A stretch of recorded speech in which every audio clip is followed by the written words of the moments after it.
kita rombongan ziarah wali ke Padang. Habis ke Padang ke Jawa, Wali Songo. Habis Wali Songo ke Kalimantan. Sebelumnya kita ziarah dulu ke makom tuan guru kita pertama di sini, Syekh Abdul Rahman Raja Guguk Al-Khari Naksabandi. Karena beliaulah tuan guru kita, mursyid kita yang membimbing rohani kita, yang mengajarkan kita ilmu ma'rifatullah ini, yang mengajarkan kita istiqamah dan mengajarkan kita adab-adab mulia. Dari makom tuan guru kita ini kemudian kita ke Basilam, ziarah ke makom wali Allah Syekh Abdul Wahab Rokan Al-Khari Naksabandi. Ini makom wali Allah yang ramai dikunjungi di Sumatera Utara, dan Syekh Abdul Wahab Rokan Al-Khari Naksabandi ini pembawa mata rantai emas silsilah Tarekoh Naksabandi. Beliau merupakan khalifah besar dari Syekh Sulaiman Zuhdi Jabal Abi Kubis di Makkahul Mukarramah, dan jalur silsilah kita pun dari Syekh Abdul Wahab Rokan Al-Khari Naksabandi ini. Kemudian kita ziarah ke Tapanuli Tengah, ke Tapteng, ke Barus, ke makom Syekh Mahmud Al-Barusi. Makom ini termasuk makom tertua, bahkan diyakini ini masih termasuk kategori sahabat Nabi yang datang berdakwah ke Nusantara ini berdasarkan catatan sejarah dan batu nisan di makom itu. Disebut dengan makom papan tinggi karena kita memang ke sana itu menaiki tangga yang luar biasa, di gunung, di puncak, di bukit. Kemudian dari makom Syekh Mahmud Al-Barusi kita bergerak ke Padang, Sumatera Barat. Kita ziarah ke makom Syekh Ibrahim Kumpulan. Itu juga makom wali Allah, dan juga ke makom beberapa wali-wali di sana. Kemudian dari Padang kita kemudian ke Pulau Jawa. Kita ziarah ke makam Wali Songo, ke seluruh Wali Songo. Nah, ini Masya Allah, ini karunia Allah, kita bisa ziarah ke seluruh makam Wali Songo, Jawa Timur, Jawa Tengah. Kemudian kita tutup di Jawa Barat ke makam Sunan Gunung Jati. Bahkan sewaktu di Jawa Timur kita masih ke Madura, ziarah ke makam Syekhuna Khalil Bangkalan dan ke beberapa makom wali-wali yang lain. Kemudian dari Pulau Jawa, setelah kita ziarah ke makam Wali Songo, maka kita kemudian menyeberang ke Kalimantan Selatan, ziarah ke makam Syekh Muhammad Zaini bin Abdul Ghani, wali Allah yang dikenal dengan Tuan Guru Sekumpul. Kita ziarah ke makam Tuan Guru atau Abah Guru Sekumpul ini bukan karena ada yang ngajak, ada yang bawa, tidak ada. Ini sama sekali petunjuk Allah kepada kita. Dan saya ziarah pertama kali sekitar tahun 2011, dan Allah benar-benar membuktikan kepada saya bahwa Syekh Muhammad Zaini ini adalah wali Allah. Seperti apa kisahnya? Ini kisah nyata yang langsung kita alami. Nanti kita ceritakan. Kurang lebih 1,5 bulan lah kami berjalan itu. Mulai dari Pulau Sumatera, Pulau Jawa, sampai kemudian ke Pulau Kalimantan. Lantas, apa rahasia kemuliaan ziarah wali ini? Nah, ini penting. Dan apakah para wali-wali Allah yang kita ziarah itu, atau orang-orang beriman yang kita ziarah itu, mengetahui, mengenal, mendengarkan, menyaksikan kita yang berziarah itu? Apakah kemudian penduduk kubur, penghuni kubur masih bisa mendoakan orang-orang yang masih hidup? Maka ketika kita datang ke makam wali-wali itu, jangan berpikir kita mendatangi batu nisan. Begitu kita niatkan ziarah ke makam wali Allah itu karena mencintainya, karena dia kekasih Allah Subhanahu wa Ta'ala, semua para wali-wali Allah yang kita ziarah itu, kita akan menemukan ketenangan batin. Apalagi kekuatan tauhid, dan apa saja lagi keutamaan, kemuliaan, keberkahan ziarah wali-wali Allah ini.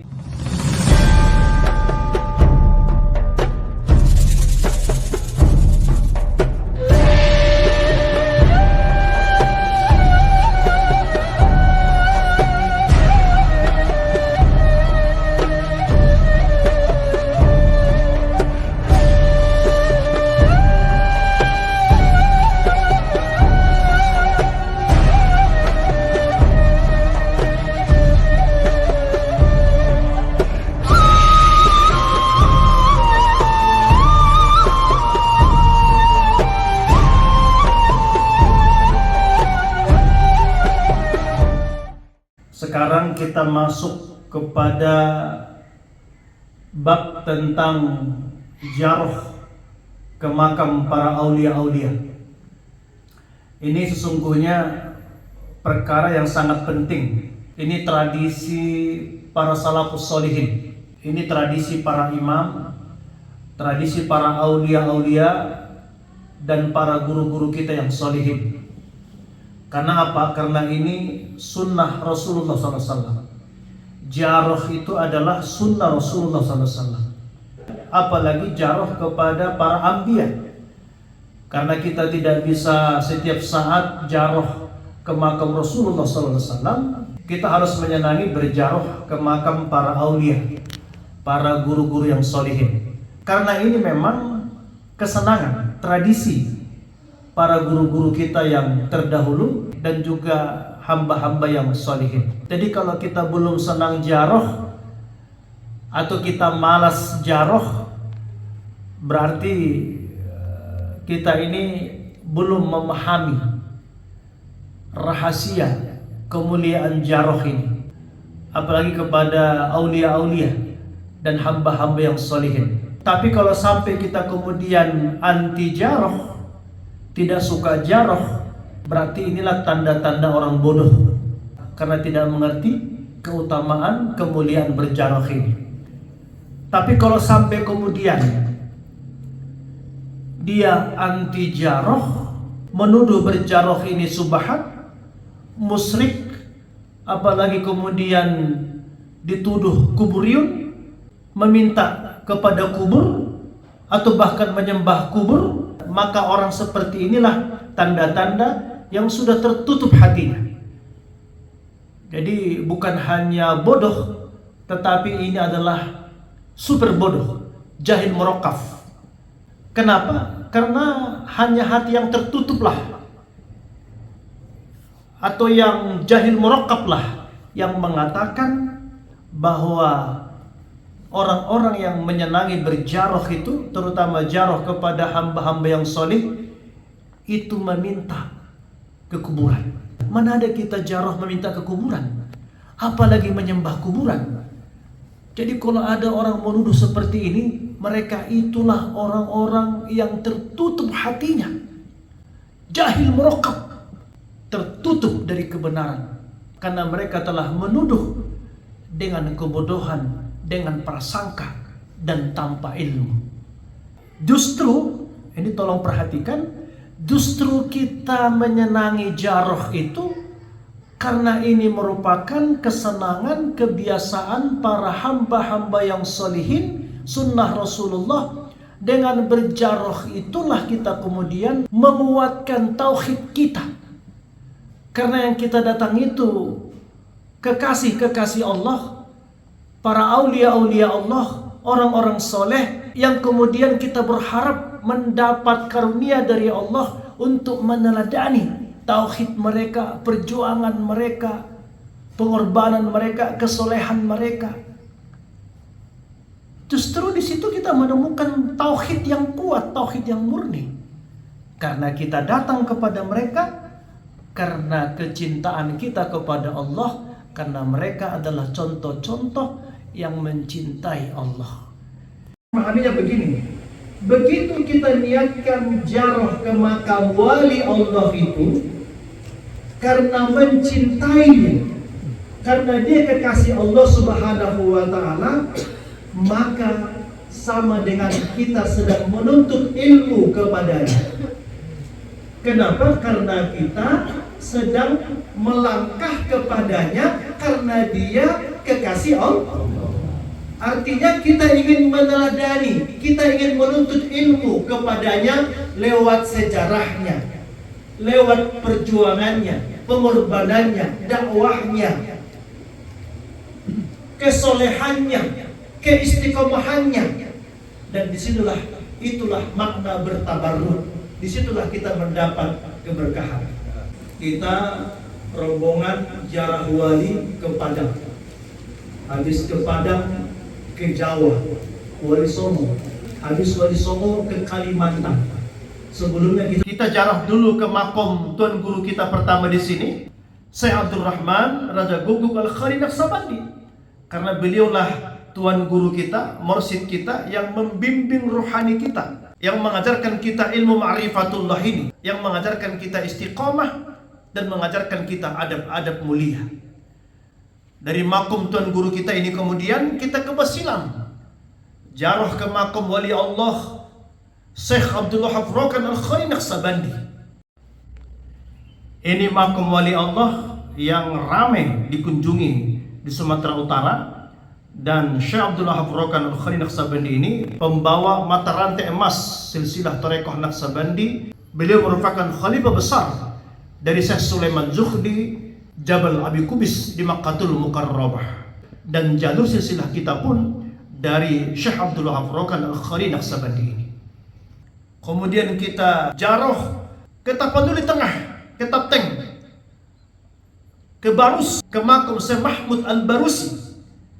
Makom ini termasuk makom tertua, bahkan diyakini ini masih termasuk kategori sahabat Nabi yang datang berdakwah ke Nusantara ini, berdasarkan catatan sejarah dan batu nisan di makom itu.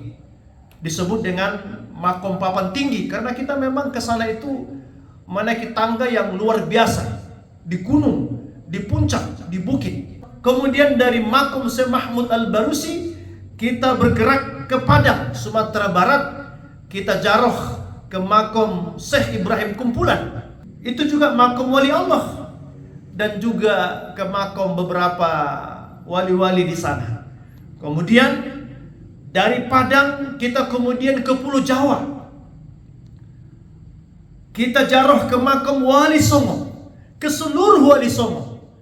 Nah, ini Masya Allah, ini karunia Allah, kita bisa jaroh ke seluruh makom Wali Songo, Jawa Timur, Jawa Tengah. Kemudian kita tutup di Jawa Barat ke makam Sunan Gunung Jati. Bahkan sewaktu di Jawa Timur kita masih ke Madura, jaroh ke makam Syekhuna Khalil Bangkalan, dan ke beberapa makom wali-wali yang lain. Kemudian dari Pulau Jawa, setelah kita jaroh ke makom Wali Songo, maka kita kemudian menyeberang ke Kalimantan Selatan, jaroh ke makom Syekh Muhammad Zaini bin Abdul Ghani, wali Allah yang dikenal dengan Tuan Guru Sekumpul. Kita jaroh ke makom Tuan Guru atau Abah Guru Sekumpul ini bukan karena ada yang ngajak, ada yang bawa, tidak ada. Ini sama sekali petunjuk Allah kepada kita. Dan saya jaroh pertama kali sekitar tahun 2011, dan Allah benar-benar membuktikan kepada saya bahwa Syekh Muhammad Zaini ini adalah wali Allah. Seperti apa kisahnya? Ini kisah nyata yang langsung kita alami. Kisah ini sekitar 2010-2011. Ini udah sering saya ulang-ulang. Saya pertama sekali melihat gambar foto Syekh Muhammad Zaini ini, Abah Guru Sekumpul ini. Entah kenapa sewaktu saya tatap wajahnya, saya merasakan ada getaran. Dan kemudian saya tatap-tatap wajah beliau, ada kemiripan dengan ayah kita, tuan guru kita yang pertama. Karena ada getaran di hati saya, maka saya kemudian berniat berjaroh. Maka dalam hati saya bermunajat kepada Allah dengan berwasilah kepada beliau, ya Allah, jika benar ini walimu, beri aku petunjuk, saya mau berjaroh ke makamnya. Setelah beberapa waktu kemudian, ada orang berhajat kepada kita dan hajatnya kabul. Ini sudah beberapa lama dari kejadian ini, kita sudah lupa ini sesungguhnya. Tiba-tiba begitu kabul hajatnya ini, kita diberi rezeki kurang lebih saat itu 100 juta. Sewaktu diberikan rezeki itu, kemudian langsung ada petunjuk ke batin saya waktu menerima uang itu. Inilah pertanda Syekh Muhammad Zaini itu wali. Karena engkau mau jarah, maka inilah buktinya. Maka dari situlah kemudian saya langsung berangkat jaroh pertama sekali. Bahkan pulang dari sana masih ada rezekinya, berangkat lagi rombongan yang kedua naik pesawat, pulang lagi masih ada rezekinya, berangkat lagi yang ketiga kali rombongan ke Kalimantan Selatan, ziarah ke makam beliau.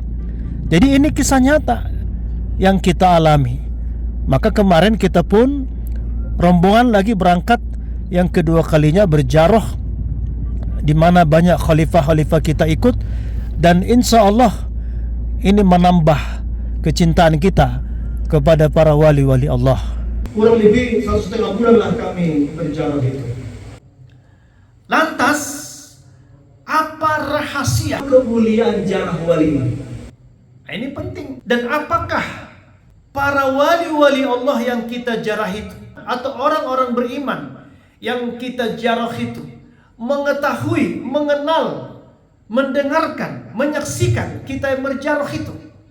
Apakah kemudian penduduk kubur, penghuni kubur masih bisa mendoakan orang-orang yang masih hidup? Di jemaah yang dirahmati Allah, apa yang dapat kita rasakan? Kalau saya kemarin itu, kekuatan tauhid, artinya kita merasa orang ini karena dekat kepada Allah lah, maka dimuliakan Allah. Di antara sebahagian wali Allah itu kan ada masyhur yang sengaja Allah naikkan derajatnya, diketahui banyak orang. Ada wali Allah namanya mastur, disembunyikan Allah. Tapi yang masyhur itu kan gak logika itu. Ada orang ribuan datang ziarah, jutaan orang ziarah, mereka berdoa menangis, kalau mereka ini bukan kekasih Allah. Dan mungkin itu seperti yang wali-wali Allah, misalnya di Besilang, kalau kita haul itu kan bisa dikatakan puluhan ribu orang datang, rombongan-rombongan datang, berzikir, berdoa di sana. Kalau Syekh Abdul Wahab Rokan tidak wali Allah, tidak mungkin. Nah, orang mungkin datang ke sana rombongan susah payah berzikir, berdoa, kalau di sana tidak ada getaran kekuatan tauhid, ada getaran zikir. Begitu juga ke Wali Songo. Gak mungkin sampai sekarang ribuan orang datang ziarah ke makamnya, mereka berzikir, berdoa, kalau mereka itu bukan kekasih Allah. Maka bertabarruk itu meyakini bahwa di makam wali Allah itu insya Allah mustajab. Begitu juga di Kalimantan Selatan, Tuan Guru Sikumpul, saya Muhammad Zaini, gak mungkin sampai jutaan, Tuan dan Puan sekalian, sampai jutaan orang hadir di situ berziarah pada kholnya, kalau beliau itu bukan kekasih Allah. Dan yang datang berziarah ke makam-makam wali Allah itu, jarak ke sana itu bukan orang biasa saja. Mulai dari presiden, para ulama, para habaib, orang-orang soleh, kaum terpelajar, intelektual, pengusaha, rakyat biasa, semua berdatangan ingin bertabarruk, ingin menteladani, mengambil berkah dari kesolehan perjuangan para wali-wali Allah. Tidak usah jauh-jauh, Tuan Guru kita ini paling dekat. Kadang orang berpikir juga, pernah juga orang bertanya, ngapain ya Tuan Guru datang orang ke tempat keliling? Presiden ziarah ke makamnya, calon presiden ziarah ke makam beliau, para jenderal ziarah ke makam beliau, ulama ziarah ke makam beliau. Kalau kita hol, ziarah ke makam beliau, tokoh-tokoh pejabat, bahkan tokoh lintas agama ziarah. Kalau beliau bukan punya karomah, beliau bukan wali Allah, tidak mungkin didatangi. Karena presiden itu kalau datang kan dia harus pakai intel, kan? Sekelas Kapolda saja, gubernur saja mendatangi seseorang, makam seseorang, masa tidak ada informasi yang lebih dahulu diketahui kenapa harus datang? Bagi kita itulah keberkahan para wali Allah. Tugas kita menteladani, Kalau ada orang yang anti jaroh, berarti mereka tidak mengerti makom seorang hamba, dan mereka juga tidak mengerti sunnah Nabi. Karena kita jarah itu bukan minta-minta ke kuburan. Kita jarah itu mengambil barokah, mengambil iktibar, keteladanan, kesolehan, perjuangan para wali-wali Allah. Dan berdoa, berzikir di makom para wali-wali Allah itu adalah sangat mustajab. Saya rasakan itu. Saya rasakan. Dan apakah para wali-wali Allah yang kita jarah itu, atau orang-orang beriman yang kita jarah itu, mengetahui, mengenal, mendengarkan, menyaksikan kita yang berjarah itu? Apakah kemudian penduduk kubur, penghuni kubur masih bisa mendoakan orang-orang yang masih hidup? Bagaimana mungkin kita mengucapkan salam kepada mereka kalau mereka tidak mendengar? Apakah mereka senang? Mereka senang. Sebagaimana waktu mereka hidup kita kunjungi, maka mereka juga senang sewaktu mereka telah menjadi penduduk ahli kubur. Penduduk kubur mereka senang datang kita jarahi. Apalagi ayah mak kita, keluarga kita, saudara kita, guru-guru kita, maka datanglah jarah. Dalilnya sangat kuat bahwa kalau kita jarah, mereka mendengar dan mereka melihat dan mereka senang. Apakah mereka mengetahui perbuatan keluarganya, ahli keluarganya yang masih hidup di dunia? Para ulama sepakat bahwa ahli kubur mengetahui, diberi Allah izin untuk melihat keluarganya yang masih hidup di dunia. Tradisi Ahlus Sunnah wal Jamaah menjarohi wali-wali Allah itu adalah mengundang rahmat Allah, mendatangkan keberkahan. Karena sesungguhnya para wali-wali Allah itu mereka hidup di sisi Allah.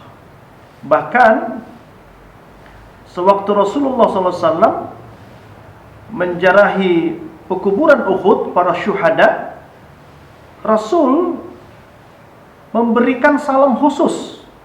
Assalamualaikum bima sabartum fa ni'ma ubaddar. Keselamatan atas kalian semua, sebab kesabaran kalian maka alangkah baiknya tempat kesudahan itu. Ini isyarat dari Nabi bahwa para syuhada, orang-orang yang berjuang di jalan Allah itu mendapat kenikmatan yang besar di sisi Allah, di dalam kuburnya, di alamnya. Maka Nabi mengucapkan salam itu sebentuk kemuliaan terhadap mereka. Maka sudah barang tentu mereka mendengarkan itu. Jadi para syuhada, orang-orang yang berjuang di jalan Allah, tentu posisinya sama dengan para kekasih-kekasih Allah, para wali-wali Allah, apalagi para nabi dan rasul. Mereka itu diberi Allah kemuliaan.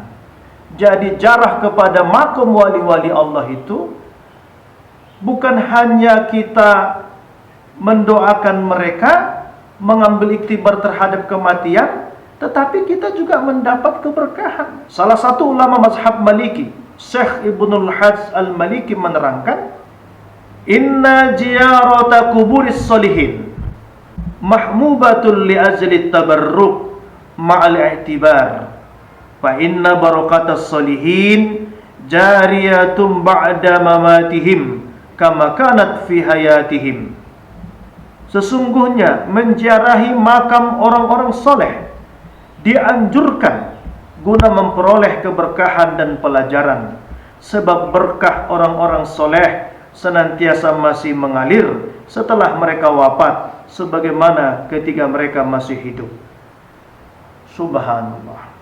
Ini menjadi dalil bahwa para ulama-ulama terdahulu pun menyenangi ziarah sesama antar ulama, para alim, para wali-wali Allah. Semua ulama sepakat dan memang ada dalilnya sahih bahwa penghuni kubur mengetahui, mendengarkan, menyaksikan